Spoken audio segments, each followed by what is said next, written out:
Build an aluminum mechanical keyboard with me. Inserting the dampening foam over the protective layer. I already lubed the stabilizers.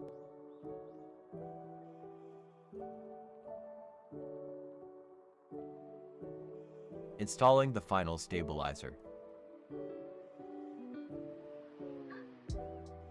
Putting the gasket together.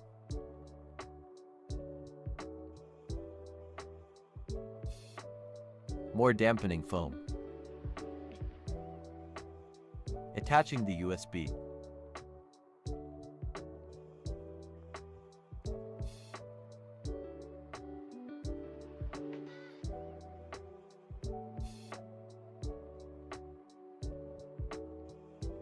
Time to seal it up.